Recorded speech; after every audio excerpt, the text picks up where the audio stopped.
오늘의 말씀의 제목은 위기의 날에 빛나는 다니엘의 신앙이라는 제목으로 은혜를 나누고자 합니다. 모든 사람들이 살아가는 길에는 많은 위험과 위기와 고난의 날이 끊이지 않고 있습니다.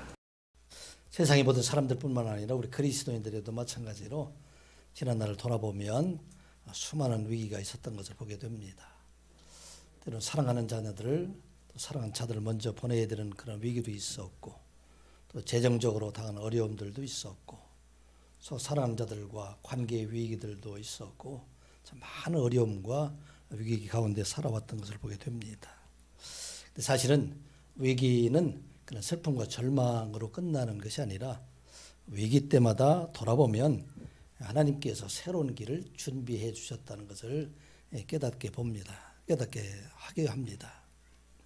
지금까지는 한 길밖에 없었는데, 이것밖에 없었는 것으로 생각을 했는데, 위기의 순간 많은 어려움을 당하게 되니까 하나님께서 우리에게 그 길 말고 숨겨진 새로운 길들을 깨닫게 하여 주시고 보게 하여 주신 일들, 이런 일들이 참 많이 있던 것을 우리가 경험적으로 알게 됩니다. 위기라는 것은 한자의 말로 보게 되면은 위험과 기회가 공존하는 때이다, 그렇게 말을 합니다. 위험과 기회, 위기, 그런 때이다, 그렇게 봅니다. 한편으로는 절망의 날이 되기도 하지만 한편으로는 소망의 날, 새로운 기회가 시작되는 때가 된다 하는 것을 보여주고 있습니다. 그때가 바로 절망의 길, 아무것도 안 보이는 때가 되지만 그러나 소망으로 그 길을 준비해 주신다는 것을 보게 됩니다.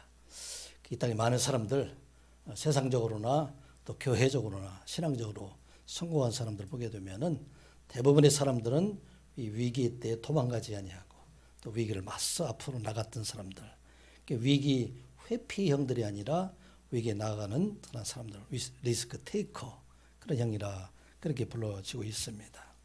새로운 날에 어려운 때에 하나님께서 어떤 것을 우리에게 준비해 주셨을까, 그런 기대감을 가지고 살아가는 사람들, 이런 사람이 바로 리스크 테이크형, 위기를 즐기는 그런 사람이다, 모험가형이다, 그렇게 부르고 있습니다.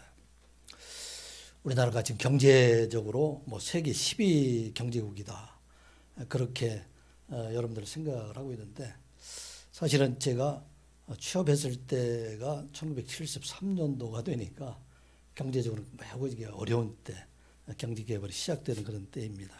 지난 50년 이렇게 돌아오면서 사실은 경제적으로 많은 어려움들이 없었던 때가 없었다, 그렇게 돌아보게 됩니다. 여러분 지금 경제적으로 완전히 어렵다고 하잖아요. 또 요즘은 대기업보다도 중소기업들, 또 자영업자들, 여기 종사하는 사람들 많은 어려움과 고난 가운데 있는데, 근데 확실한 것은 이런 위기를 통해서 반드시 새로운 길들을 준비해주고 이런 모든 과정들을 통해서 극복해서 참 새로운 때를 준비해 주시는 그런 하나님의 역사를 우리가 보게 된다는 것입니다. 지금 경제적으로 참 어려운 때가 된다 할지라도 바로 이런 때, 그때마다 새로운 길을 준비하게 된다 하는 것을 보게 됩니다. 50년 동안 제가 사업계획이라는 것을 준비해 왔지만 돌아보면 한 해도 내년도는 참 평탄한 길이다, 좋은 길이다, 그렇게 했던 해가 하나도 없었다는 것을 말씀드릴 수 있어요. 언제든지 국내 경제 위기가 아니면 또 세계 경제 위기가 오고, 그래서 이런 일들로 인해서 내년에 참 어려울 것이다, 그렇게 하였음에도 불구하고 결과적으로 보면 지금 우리나라 경제가 세계 10위권에 이르게 되고 또 기업들도 많은 성장을 해온 것을 보게 됩니다. 그때마다 많은 사람들이 그 위기의 위험 요인들을 기회 요인으로 바꿔주고 또 약점들을 보강해서 더욱 든든하게 하고 강점들을 살려서 더욱서 일해서 그런 회사나 또는 기업들을 성장해오는 것을 우리가 보게 됩니다. 성도들에게는 이 세상의 위기뿐만 아니라 신앙적인 위기를 찾아오는 때가 참 많이 있습니다. 그런데 택하신 하나님의 백성들에게는 이 신앙적인 위기를 통해서 더욱더 굳건하게 하나님께로 가까이 나아가는 그런 기회가 되어 왔다 하는 것을 우리가 깨닫게 됩니다. 사실 이 신앙적 위기로 그때 더욱더 하나님 앞에 간절한 마음을 기도하고 하나님 앞에 나아감으로 말미암아 하나님께 더 가까운 사이가 되고 또 이로 인해서 응답하신 하나님 은혜 가운데 살아왔던 그런 지난 날들 여러분들의 삶 속에 많은 경험을 가지고 계시리라 믿습니다. 신앙의 사람들 중에서는 이 신앙의 위기를 당하지 않은 사람들이 하나도 없습니다. 성경에 등장하는 모든 선지자들, 또 하나님의 백성들, 사도들, 또 그리스도 안에서 살아가고자 했던 사람들, 많은 사람들, 그 사람들이 많은 어려움이 있었지만 그러나 그때마다 더욱더 하나님께 나아감으로 말미암아 하나님께서 그를 세우시고 또 그 모든 어려운 과정을 통해서 더욱더 새로운 삶으로 변화시켜 주었다 하는 것을 우리가 보게 됩니다. 많은 사람들이 있지만 대표적인 사람이 누가 있습니까? 아브라함과 같은 사람이 그와 같은 사람입니다. 아브라함을 하나님께서 갈대 우르 지방에서 부르셔서 이제 그를 하나님의 백성으로 삼고자 할 때 그 유브라데스 강을 따라서 북서쪽으로 이동하다가 하란이라는 땅에 가서 머물러 살게 됩니다. 그곳에서 아버지 데라가 205세에 죽음을 이제는 죽게 되자 그걸 하나님께서 부르십니다. 창세기 12장 1절 이하의 말씀 보면 여호와께서 아브라함에게 이르시되 너는 너의 고향과 친척과 아비의 집을 떠나서 내가 네게 보여줄 땅으로 가라. 그리고 약속을 하십니다. 내가 너로 큰 민족을 이루고 내게 복을 주어 내 이름을 창대하게 하리니 너는 복이 될지라. 아멘. 이 복이 언제 이루어졌어요? 이 복이 금방 이루어집니까? 많은 시련의 과정을 거치게 됩니다. 아브라함은 하나님의 약속을 믿고서 지금 가나안 땅으로 들어오게 됩니다. 가나안 땅에 들어오게 되니까 약속의 땅이라는 그곳에 기근이 있어서 그곳에 살 수가 없었습니다. 그래서 양식이 있는 곳 애굽으로 내려가게 됩니다. 애굽에 내려가서 어떤 일을 당하게 되냐면 자기 사랑하는 아내를 애굽의 왕 바로 왕에게 빼앗기는 그런 일이 일어나게 됩니다. 하나님께 약속하셨는데 그 아내를 빼앗기는 그런 일입니다. 하나님께서 개입하셔서 그 아내를 그에게 돌려줄 뿐만 아니라 그곳에서 많은 재물들 이것을 얻어가지고 다시 가나안 땅에 들어오게 됩니다. 가나안 땅에 들어가서도 바로 하나님께 축복해 주시느냐. 아무리 기다려도 약속의 땅에 들어갔음에도 불구하고 75세 불렀는데 86세가 됨에도 불구하고 그에게 자녀를 허락하지 않기 때문에 사람의 방법으로 하갈을 통해서 애굽에서 들어온 하갈을 통해서 자녀 이스마엘을 출생하게 되는 그런 과정들이 있게 됩니다. 이렇게 되니까 그 가정에 불화가 생겨서 결국은 하갈이 쫓겨나는 그런 일들 다시 돌아오긴 했지만 이런 일들로 어려움을 당하게 됩니다. 하나님께서는 그 위기 속에서도 늘 함께 하시고 구원의 길을 열어가시는 모습을 보게 됩니다. 할례의 언약을 통해서 이제 99세가 되어서 이제는 약속의 아들 이삭을 그에게 주기로 하나님께 약속했음에도 불구하고 99세의 그때에도 자기 아내 사례를 다시 한번 아비멜렉에 빼앗기는 그런 위기를 또 당하게 됩니다. 한편 생각할 때는 아브라함이 왜 이렇게 우유부단하게 이렇게 자기 아내를 두 번이나 빼앗기는 그런 약한 사람이었을까? 그런데 우리가 알지 못하지만 그때 그 상황이 어쩔 수 없는 그런 상황들이었을 것입니다. 위기 때가 그게 있었을 것입니다. 그러나 하나님께서 밤에 아비멜렉에 나타나셔서 그들을 경고하셔서 이제 그 위기에서 벗어나게 하십니다. 마침내 약속의 아들 이삭을 출생하게 됩니다. 몇 세에? 100세에 출생하게 됩니다. 그런 그 위기가 끝났을까요? 그러나 그 위기는 계속됩니다. 어려움은 계속되어서 결국은 자기의 사랑했던 아들 이스마엘과 하갈을 쫓아내는 가정에 불화가 생겨서 함께 있을 수가 없기 때문에 그리고 그 아들 이삭만 남게 됩니다. 그래도 끝났을까요?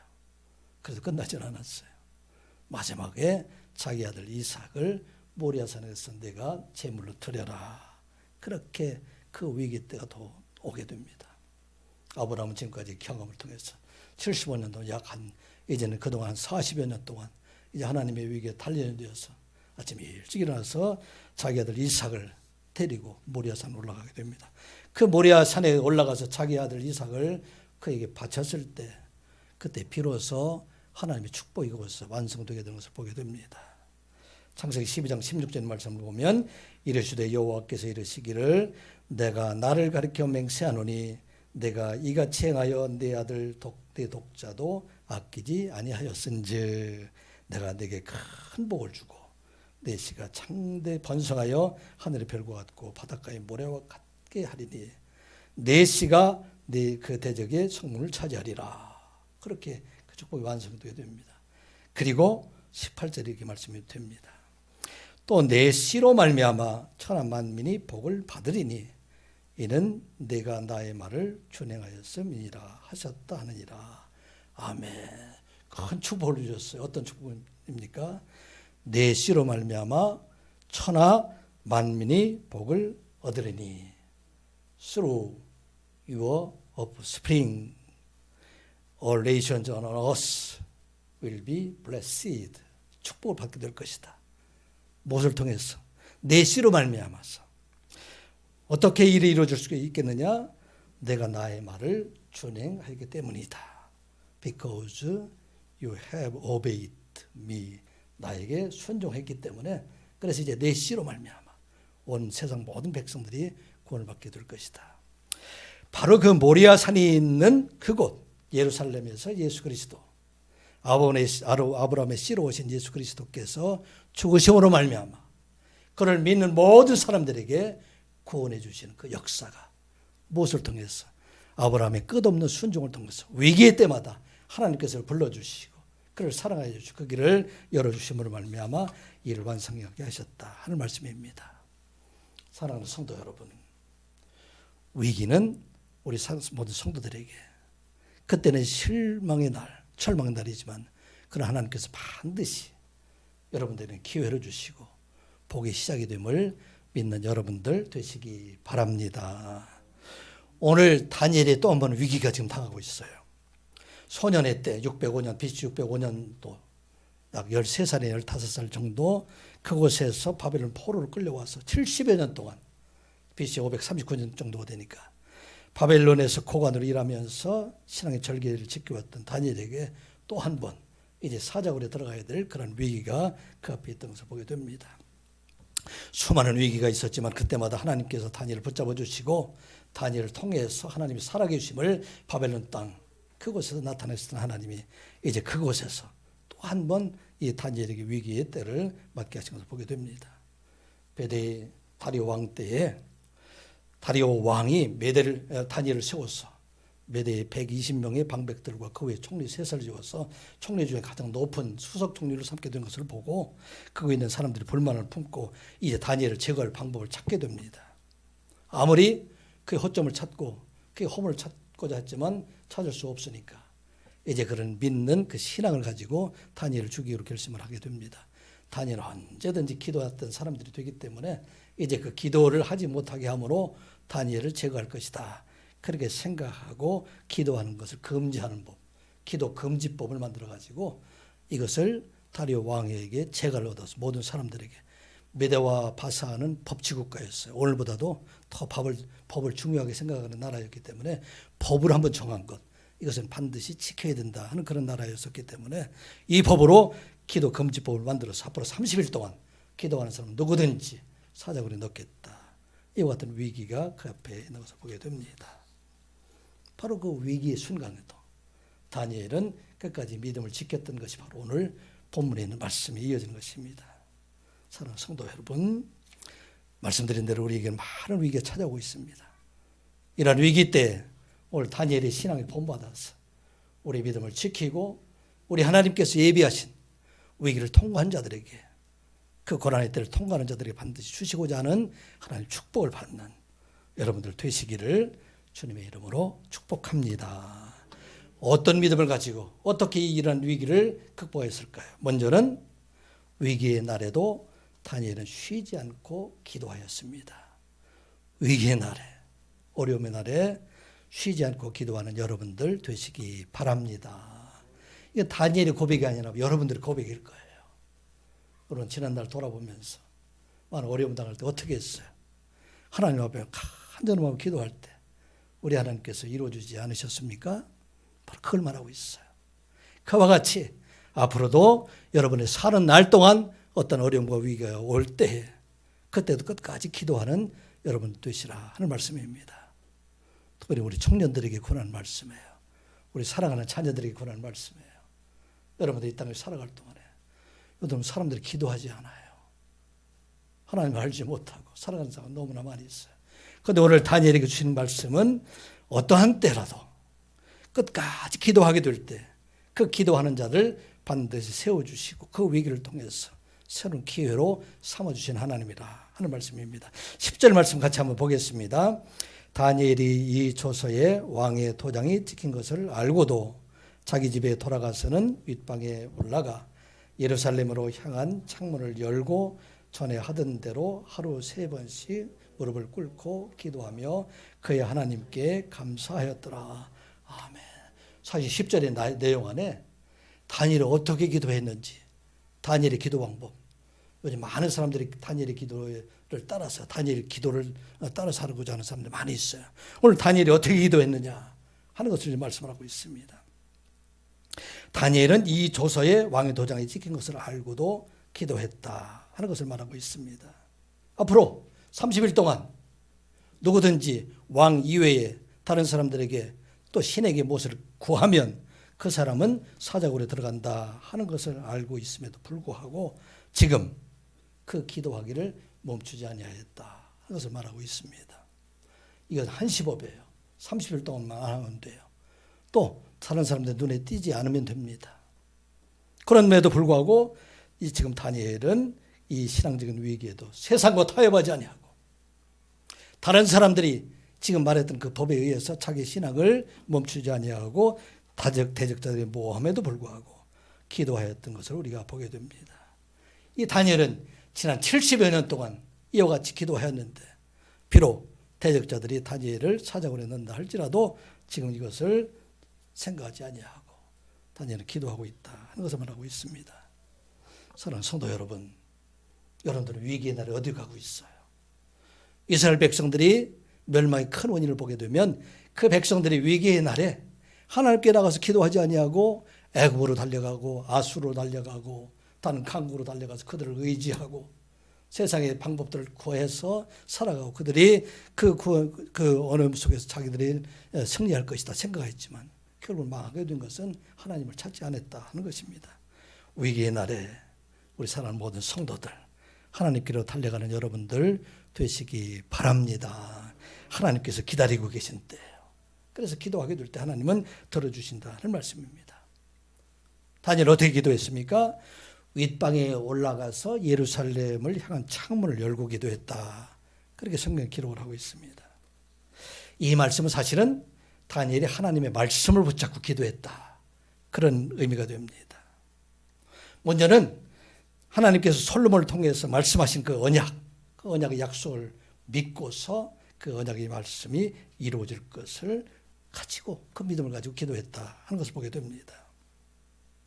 솔로몬이 성전을 완공한 후에 그 성전에서 하나님 앞에 간절히 기도하게 될 때 이스라엘 백성들이 혹시 범죄해서 하나님의 진노하심으로 그 백성들이 적국의 포로로 끌려갔다 할지라도 그곳에서 성전은 이곳에 있지만 이 성전을 향해서 간절한 마음으로 기도하게 될 때에 하나님 그들의 기도를 들어 응답하여 주시옵소서. 그 기도가 그 말씀이 열왕기상 8장 48절 49절의 말씀이 기록이 되어 있어요. 자기를 사로잡아 간 적국의 땅에서 온 마음과 온 뜻을 주께 돌아와서 뜻으로 주께 돌아와서 주께서 그들의 조상에게 주신 땅 곧 주께서 택하신 성읍과 내가 주의 이름을 위하여 건축한 성전 있는 쪽을 향하여 주께 기도하거든. 예루살렘 성전을 향해서 주께 기도하면 어떻게 하신가? 주는 계신 곳 하늘에서 그들의 기도와 간구를 들으시고 그들의 일을 돌아보시오며 아멘. 지금 다니엘은 끝까지 성경에 있는 말씀을 붙잡고 기도하고 있어요. 비록 우리가 적국에 끌려가서 그곳에 포로 생활을 어려운 생활을 한다 할지라도 그곳에서 예루살렘 성전을 향해서 기도하게 되면 하나님께서 그 기도를 들어응답하여 주시옵소서. 그 말씀을 붙잡고 기도하는 것을 보게 됩니다. 그리고 또 하나의 기도는 어떤 기도였을까요? 예레미야서 29장 10절에 보면 이미 예레미야 선지자를 통해서 이제 바벨론 포로 생활이 70년이면 끝나고 그 백성들이 돌아오게 할 것이다 하는 약속의 말씀이 있었어요. 예레미야서 29장 10절의 말씀을 보면 여호와께서 이와 같이 말씀하시니라 바벨론에서 70년이 차면 내가 너희를 돌보고 나의 선한 말을 너희에게 성취하여 너희를 이곳으로 돌아오게 하리라. 아멘. 이 말씀을 다니엘 알았을까요? 몰랐을까요? 다니엘은 알았을 겁니다. 성령을 통해서 알려주었을 것입니다. 이제 70년. 다니엘이 이때가 예루살렘에서 이쪽에 끌려온 지가 66년 정도 됐을 때예요. BC 605년도에서 539년도니까 이제 66년이잖아요. 아버지 하나님, 이제 70년이 가깝지 않습니까? 이제 이 백성들을 긍휼히 여겨 주셔서 이 백성들을 포로해서 이제는 돌아오게 하여 주시옵소서. 간절한 마음으로 기도했다 하는 것을 보게 됩니다. 사랑하는 성도 여러분, 말씀을 붙잡고 기도하는 자들, 말씀대로 이루어질 줄을 믿는 여러분들 되시기 바랍니다. 말씀 하나님의 약속이에요.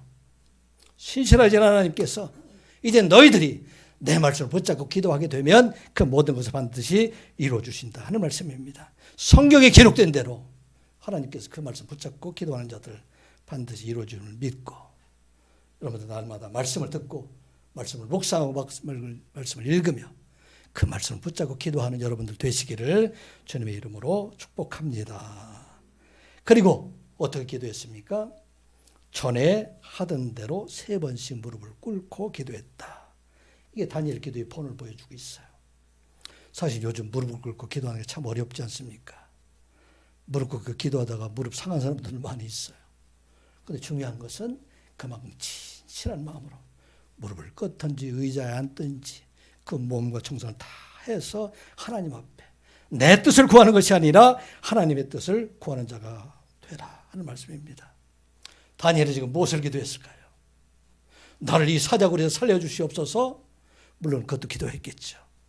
그러나 내가 비록 이 사자굴에서 최후를 마친다 할지라도 하나님께서는 이 백성들을 긍휼히 여겨 주시어서 이 백성들의 포로에서 돌아가게 하여 주시고 이 백성들을 구원하게 하여 주시옵소서. 내가 비록 마지막이 된다 할지라도 하나님께서는 이 백성들을 구원하여 주시옵소서. 간절히 하나님의 뜻을 따라서 기도하는 자가 되었을 것입니다.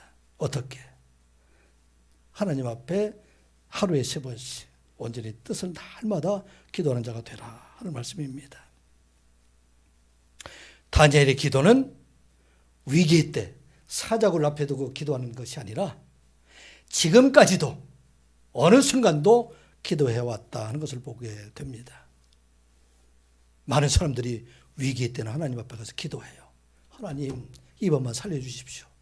내가 그럼 이제 하나님 말씀에 떠나지 않냐고, 내가 하나님 말씀대로 순종하고 살겠습니다. 그렇게 기도하지만 평안할 때, 아무 일이 없을 때 기도를 멈추고 쉬는 때가 얼마나 많이 있습니까? 오늘 다니엘의 기도는 하루에 3번씩 기도했다. 어떻게 전에 하던 대로. 여러분들 날마다 기도하는 여러분들 되시기 바랍니다. 평생 기도하는 여러분들 되시기 바랍니다. 기도하는 자들 그 기도에 반드시 응답이 있음을 우리가 믿고 하나님 앞에 기도하는 여러분들 되시기를 주의 이름으로 축복합니다. 또 한번 우리가 기억해야 할 것은 그 하나님 앞에 어떻게 하였더라? 감사하였더라. 감사한다는 여기 원어에 보면 손을 높이 든다는 그런 의미입니다. 하나님 앞에 손을 들고서 하나님 앞에 예배하고 찬양하는 그런 모습을 보게 됩니다. 사자굴에 들어가는데 사자굴에 들어갈 수도 밖에 없는데 어떻게 하나님 앞에 감사할 수가 있을까? 무엇을 감사할 수 있을까요? 하나님, 지난 70여 년 동안 나를 지켜주신 하나님 앞에 참 감사드리옵나이다. 아마 그 기도를 했을 거예요. 내가 비록 사자굴에 들어간다 할지라도 우리 하나님께 나를 지켜줄 줄 믿습니다. 그 은혜에 내가 하나님 앞에 감사합니다. 또 설령 내가 그 속에 살아나지 못한다 할지라도 이 백성을 다시 살려줄 그 하나님 언약을 믿고 내가 감사합니다. 기도하는 것은 여러분들 반드시 감사가 있어야 됨을 여러분들 꼭 기억하시기 바랍니다. 기도하는 사람들이 많은 사람들이 생각할 때 왜 하나님께서는 내 기도는 들어주지 아니할까? 내가 지금까지도 하나님 앞에 간구했음에도 불구하고 왜 하나님께서 응답하지 아니하실까? 그렇게 생각할 때가 얼마나 많이 있습니까? 그런데 다니엘의 기도는 어떤 기도였어요? 이미 하나님께서 그의 기도를 들어주셨음에 감사한 기도를 드리고 있는 것을 보게 됩니다. 사랑하는 성도 여러분, 기도할 때마다 하나님 앞에 감사하는 여러분들 되시기 바랍니다. 감사하는 자들 하나님께 이미 준비해 주신 하나님이시다. 우리의 필요를 아시고 그것을 준비해 주시는 하나님이시다 하는 것을 우리가 꼭 기억하고 그 하나님 앞에 감사하며 기도하는 자가 되어야 할 것을 말씀을 하고 있습니다. 하나님께서는 믿음으로 기도하는 자들이 축복해 주실 것을 준비하고 계시다. 어떻게 우리에게 또 보여주고 있느냐. 애굽을 떠난 이스라엘 백성들이 40년 동안 광야 생활을 마치고서 이제 그들이 요단강을 건너서 건너편에 여리고 땅으로 이제 가나안 땅으로 들어가게 됩니다. 앞에는 지금 범람하는 그러한 요단강이 그 안에 있었어요. 이 요단강이 건기에는 비가 안 오는 그런 지역에서는 보통 폭이 한 30m 정도 되고 또 깊이가 되어봐야 한 1m 정도, 3m 정도 되기 때문에 누구든지 얕은 곳을 따라서 이렇게 건너갈 수 있는 그런 길이 열리는 것이 바로 요단강입니다. 그런데 지금 이스라엘 백성들이 가나안 땅에서 들어가는 그 시점으로 보면 이때는 우기였었어요. 우기가 되기 때문에 우기 때에는 그 강물이 강폭이 30m가 됐던 것이 이제는 200m 내지는 1km가 되는 넓은 그런 강이 변하게 되고 그 강물의 수심도 수십 미터가 되는 그런 깊은 강이 됩니다. 그곳을 건너가야 되는데 이스라엘 백성은 어떻게 건너갔어요? 이스라엘 백성들이 이제 다 무리를 서서 앞에 서고 그 앞에 맨 앞에 제사장이 법궤를 메고 그 강물에 들어가게 됩니다. 하나님 앞에 기도하고 믿고 나가게 될 때 어떤 일이 일어나게 됩니까? 그 강물이 멈추어서는 역사가 일어나게 되는 것을 보게 됩니다. 그런데 이 강물이 어디에서 멈췄을까요? 그 자리에서 멈춘 것이 아니라 강의 상류, 이스라엘 백성들이 발에 들어갔던 그곳에부터 20km 내지는 25km 정도 상류에서부터 강물이 이미 멈추어서 그곳에서 물이 말라오고 있었다. 이스라엘 백성들 들어간 시점들은 어떤 때예요? 이미 강물이 범람하고 있었지만 그 강물에 들어가게 되었을 때 이미 준비하신 하나님께서 그 강물을 마르게 하여 주셨다 하는 것을 말하고 있어요. 사랑하는 성도 여러분, 여러분께서 감사하며 기도한 것들 하나님께서 이미 준비하여 주셨음을 믿는 여러분들 되시기 바랍니다. 하나님께서 이미 준비하시고 우리 기도를 간구를 하기를 기다리시는 하나님이시다. 위기의 때마다 우리 하나님 앞에 간절한 마음으로 기도하면 하나님께서 이미 준비하신 그 길을 우리에게 열어주시고 우리가 지금까지 보지 못했던 그 길을 열어서 새로운 길을 준비해 주신 하나님이시다. 사랑하는 성도 여러분, 기도함으로 하나님의 크신 뜻을 이루어가고 새로운 길을 열어가는 여러분들 되시기를 주의 이름으로 축복합니다. 위기 속에 있는 다니엘의 신앙을 본받아야 될 것은 어떤 것이냐? 위기의 때에도 사람의 방법을 따르지 아니하고 하나님의 방법을 따르는 신앙을 가져야 한다 하는 말씀입니다. 세상에 많은 사람들은 세상의 방법들을 구해요. 물론 위기의 날에 우리가 하나님께 구할 수도 있어요. 우리 생각도 구할 수도 있습니다. 그러나 사람의 지혜, 사람의 방법이 아니라 오직 하나님의 방법, 하나님의 뜻을 따라서 나아가는 자가 되어야 된다 하는 것을 말씀하고 있습니다. 때로는 사람의 방법, 하나님의 방법이 모호한 것처럼 보일 수가 있어요. 그러나 하나님의 방법이 반드시 승리하게 하신다 하는 말씀입니다. 11절, 12절 말씀 같이 보겠습니다. 그 무리들이 모여서 다니엘이 자기 하나님 앞에 기도하며 간구한 것을 발견하고 12절 이에 그들이 나아가서 왕의 금령에 관하여 왕께 아뢰되 왕이여 왕이 이미 금령에 왕의 도장을 찍어서 이제부터 30일 동안에는 누구든지 왕 외에 어떤 신에게나 사람에게 구하면 사자굴에 던져 넣기로 하지 아니하였나이까 하니 왕이 대답하여 이르되 이 일이 확실하니 메대와 바사에 고치지 못하는 규례이라 하는지라. 아멘. 왕의 금령에도 불구하고 다니엘은 그걸 멈추지 않고 기도하는 모습들, 이것을 본 사람들, 그 무리들이, 대적자들이 지금 다니엘을 지금 다리오 왕에 고발하고 있는 것을 보게 됩니다. 왕의 금령에 누구든지 30일 동안 왕 외에 다른 사람들에게 기도하면 그를 사적으로 넣기로 왕이 도장을 찍어서 반포하지 않았습니까? 왕이 대답합니다. 이는 확실하다. 내가 이미 이와 같이 했다.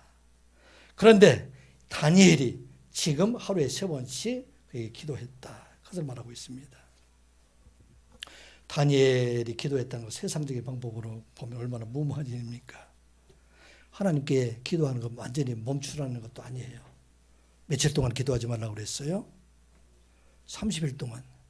여러분 같으면 어떻게 하겠어요? 세상 방법으로 생각하면 30일 동안 쉬면 되잖아요.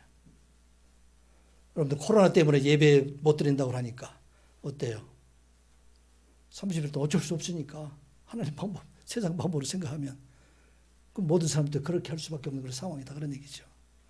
그런데 다니엘은 그렇게 하지 않았다 하는 것을 말하고 됩니다. 세상 사람들의 생각을 보면 왜 다니엘이 그렇게 무모한 일을 했을까? 아니 다니엘이 30일 동안 기도를 쉬지 못하면 속으로 기도하든지 아니면 창문을 닫고 기도하면 다른 사람들이 보지 못할 텐데 왜 천과 같이 창문을 열고서 기도했을까? 이런 사실을 다니엘을 죽이려고 했던 사실을 다리오 왕은 알았을까요? 몰랐을까요? 다리오 왕은 알았을까요? 몰랐을까요? 다리오는 이 사실을 알았을까요? 몰랐을까요? 장로님 알았다 생각하는데 한별이 생각은 어때? 알았을까요? 몰랐을까요? 누구 말이 맞을까요? 누구 말이 맞을까요? 우리 성의 얘기로 결정해야 되겠네. 누구 말이 맞을까요? 몰랐어요? 알았어요?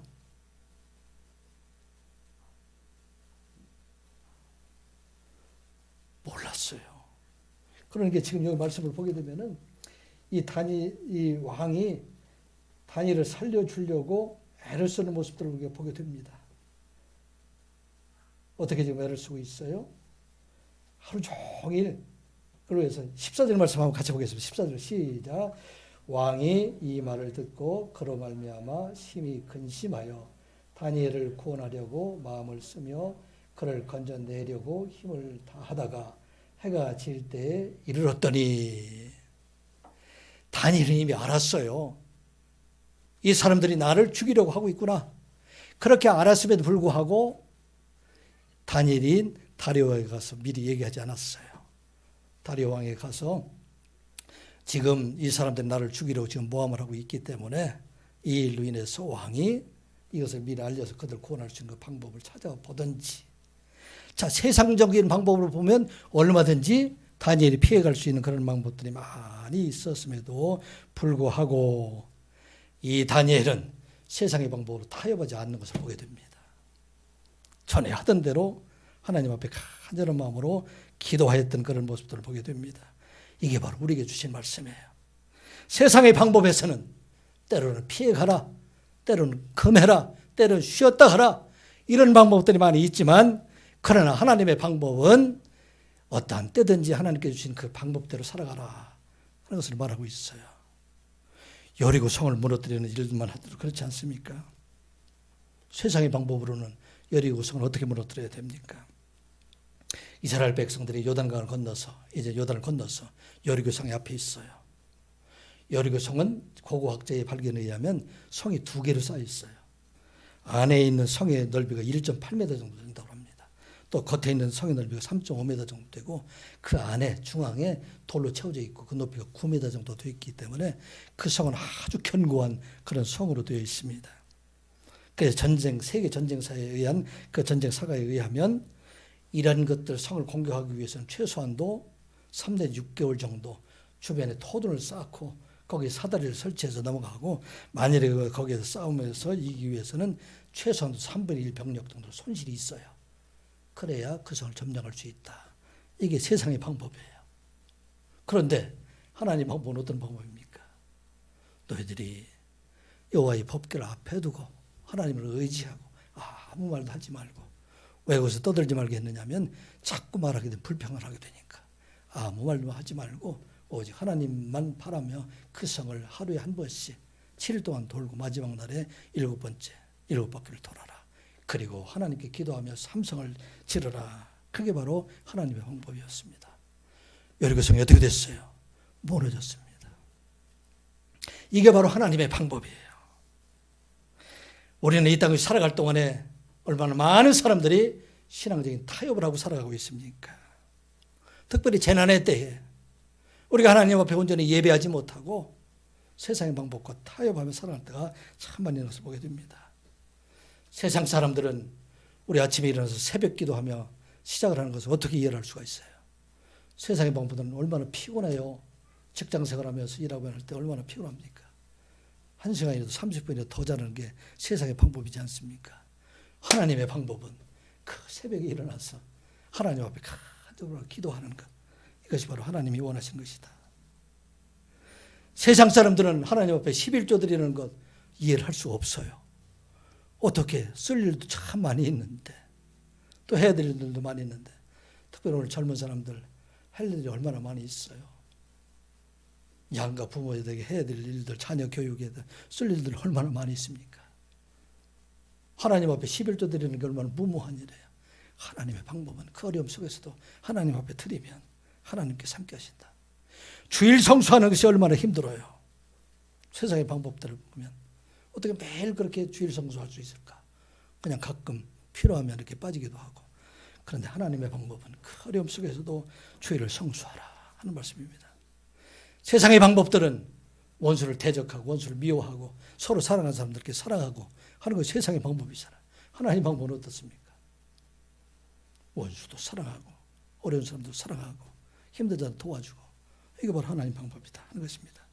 하나님의 방법으로 살아가게 될 때 하나님께서는 특별히 성도들에게는 그 위기가 편하게 하여 주시고 하나님께서 그를 기회로 삼아 주셔서 새로운 생명을 그에게 주심을 여러분들 꼭 기억하시기 바랍니다.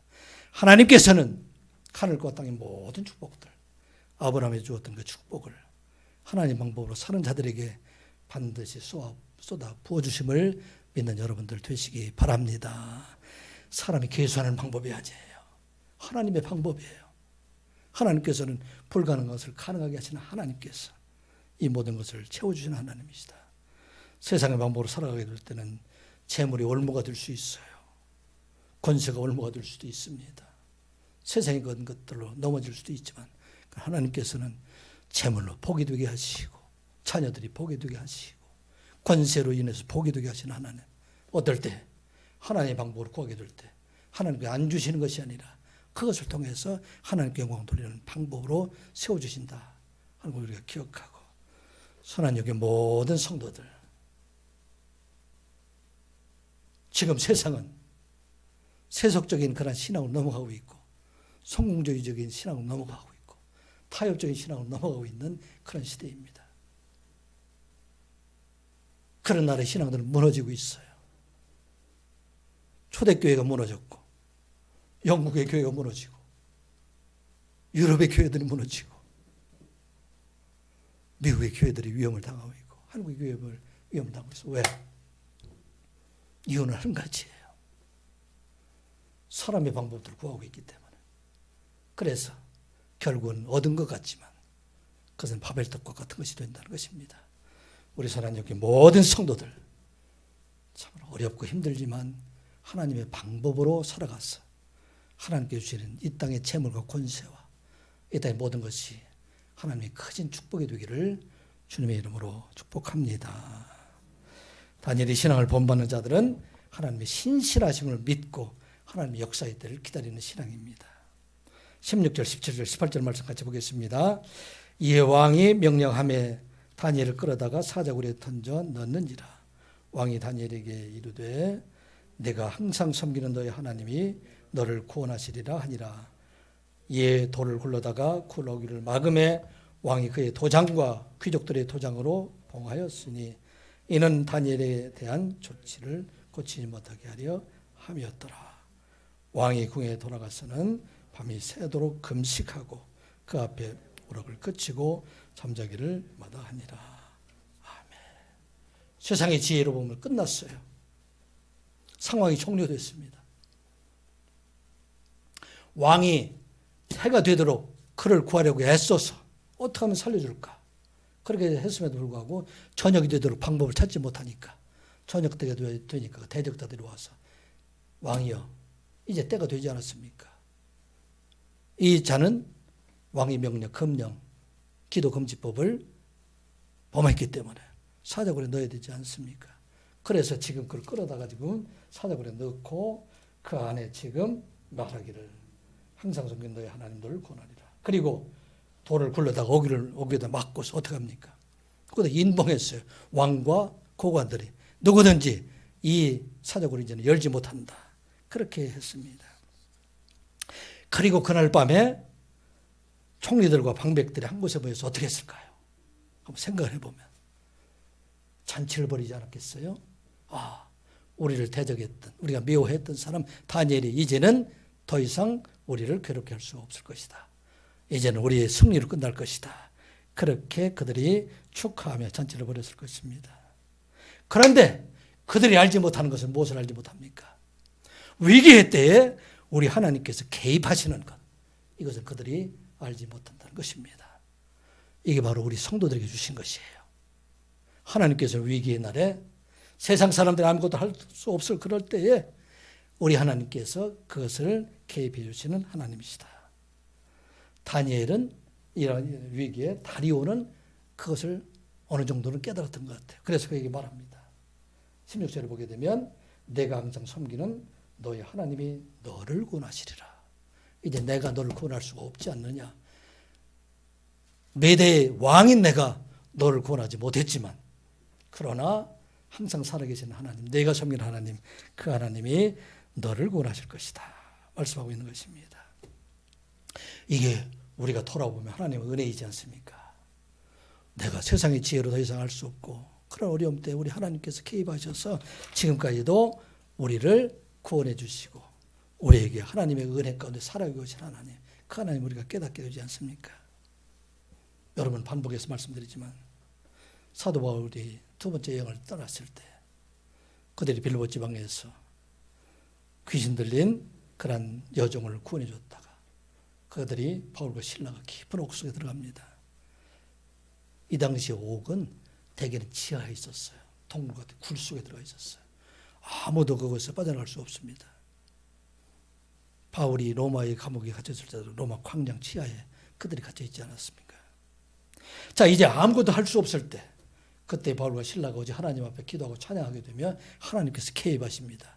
옥토를 흔들어서 모든 사람이 매이는 것을 다 풀어나게 하시고 사도 바울과 신라를 그곳에 풀어나게 하시고 그를 통해서 간수가 구원받게 되는 놀라운 은혜가 있다는 것을 보게 됩니다.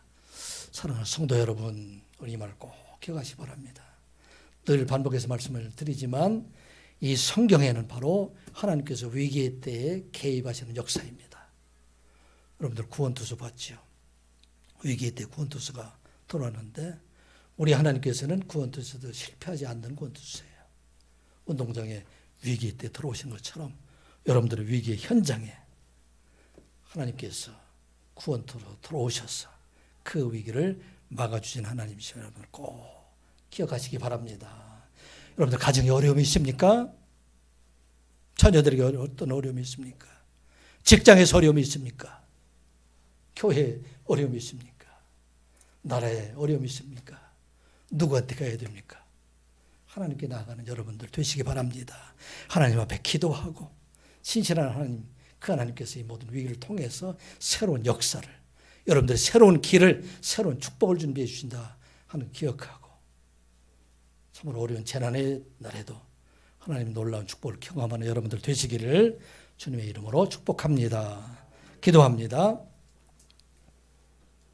아버지 하나님, 지난 날을 돌아보면 참으로 위기의 때, 어렵고 힘들 때에도 우리 주님께서 찾아오심을 기억할 때 참으로 감사드리옵나이다. 그 하나님께서 앞으로 우리에게 어떤 어려움이 있다 할지라도 그 하나님 앞에 기도하는 저희들 되게 하여 주시옵소서. 그러한 때에라도 세상의 방법을 따라 사지 아니하고 오직 하나님께 주신 하나님의 은혜로 살아가는 저희들 되게 하여 주시옵소서. 그런 때 신실하신 우리 하나님께서 위기를 이겨내시고 새로운 길을 열어주신 그 하나님과 동행하는 삶을 살아가는 선한 육의 모든 성도들이 되게 하여 주시옵소서. 예수님의 이름으로 기도드리옵나이다. 아멘. 찬송가 194장입니다.